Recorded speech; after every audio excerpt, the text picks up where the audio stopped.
ओम श्री गणेशाय नमः। मेरी सभी बहनों को अहोई अष्टमी की हार्दिक शुभकामनाएं। बहनों, आज हम अहोई अष्टमी के व्रत की कथा सुनेंगे। हमारे हिंदू धर्म में ऐसी मान्यता है कि जो महिलाएं विधि विधान से अहोई माता का पूजन करती हैं उनके संतान की आयु लंबी होती है, और जिन महिलाओं के संतान नहीं है उनको संतान सुख की प्राप्ति होती है। और जो महिलाएं सिर्फ कथा ही सुन लेती हैं उनको भी शुभ लाभ की प्राप्ति होती है और उनके भी बच्चे स्वस्थ रहते हैं। तो आप लोगों ने व्रत रखा है या नहीं रखा है, कथा आप ज़रूर सुनिए। तो पहले जान लेते हैं कि पूजा का शुभ मुहूर्त क्या है। तो पूजा का शाम को 5:42 से शुरू होकर 6:59 तक पूजा का समय रहेगा। तो आप लोग इसी बीच पूजा कर लीजिएगा। चलिए अब कथा सुनते हैं। प्राचीन काल में एक साहूकार था जिसके 7 बेटे और 7 बहुएं थीं। इस साहूकार की एक बेटी भी थी जो दीपावली के अवसर पर ससुराल से मायके आई थी। दीपावली पर घर को लीपने के लिए 7 बहुएं मिट्टी लाने जंगल में गईं, तो ननद भी उनके साथ जंगल में गई। साहूकार की बेटी जहाँ से मिट्टी ले रही थी उसी स्थान पर साहू यानी स्याही अपने 7 बेटों के साथ रहती थी। मिट्टी खोदते हुए गलती से साहूकार की बेटी की खुरपी से स्याहू का एक बच्चा मर गया।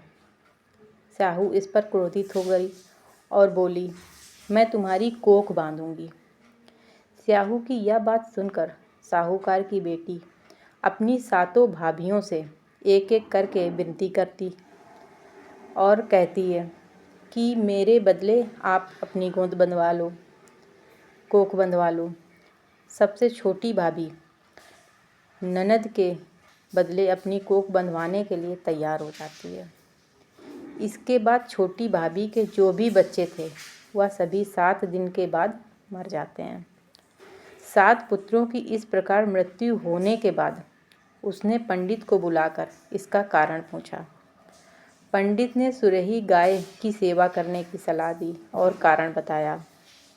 छोटी बहू ने सुरही गाय की सेवा की। सुरही गाय प्रसन्न होकर स्याहू के पास छोटी बहू को ले जाने के लिए तैयार हुई। रास्ते में थक जाने पर दोनों आराम करने लगी। अचानक साहूकार की छोटी बहू की नज़र एक ओर जाती है।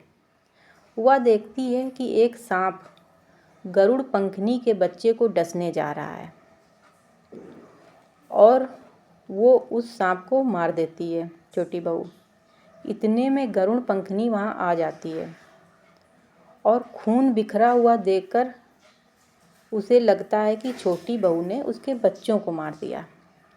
इस पर वो छोटी बहू को चोंच मारने लगती है।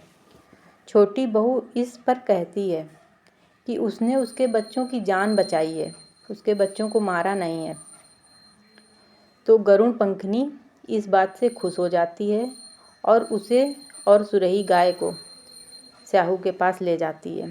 स्याहू छोटी बहू की सेवा से प्रसन्न होकर उसे 7 पुत्र और 7 बहुएं होने का आशीर्वाद देती है।